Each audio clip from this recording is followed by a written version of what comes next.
lot of problems that come with immigration, right? And these generally affect poor people first. If you live in North Van and you heard someone in Surrey be like, oh man, there's so many Indians, you'd be like, you are racist. Since you live in North Van, you're protected from the initial wave of immigration, right? So you poor person in your racism, right? But that person lives in Surrey. I heard this story about how there's a park in Vancouver where all the Indian guys are playing cricket. And now all the rich white ladies who walk around are having to, wow, a cricket ball, right? And that fills my heart with joy. You know, now it's a problem that it affects the rich white ladies, right? When it affects the working class people, nope. That's you. That's a you problem. You're racist, dude. Cricket ball is bouncing near the rich white lady's, golden doodle, and now it's a problem, right? Here's the other thing, like most people, when people hear me say something like that, they say, oh, dude, you're racist. In fact, I go to the park every day.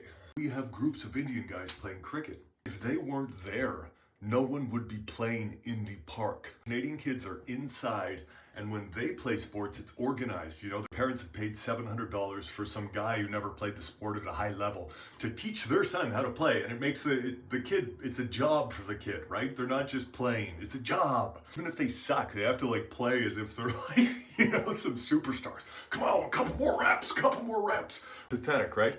And then I see groups of Indian unks and aunts every day. They're walking around.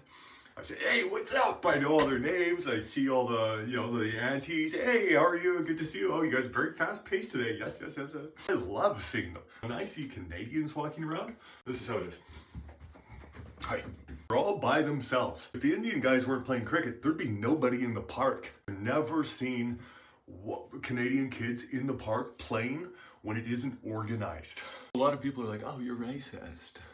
No, I prefer the company of the Indian people in the park because the white people are insane. They barely speak to you. They're all individuals. They just, you know, they're there to get their reps for their own personal improvement. This is my life improvement journey, right? And it's just like so boring. You've lived in Surrey for like a year and there's like 2 white people I've met who are like, you know, chill and cool. All the brown guys are cool. It fills my heart with joy to see that, you know, the white ladies are getting, the rich whites are getting affected now. So I think we should all just unite and start calling them racist, right? We've been saying this for years. Hey, there are side effects to immigration. It hasn't affected them until now. Same with the extortion stuff. This was affecting the Indian community for a long time. Now they've made the mistake of targeting lawyers, which includes rich white people. Now it's gonna get taken care of. We should just all call them racist. They only hang out with white people, and then they come on my TikToks and they say that I'm racist. Take a big one right up the back door.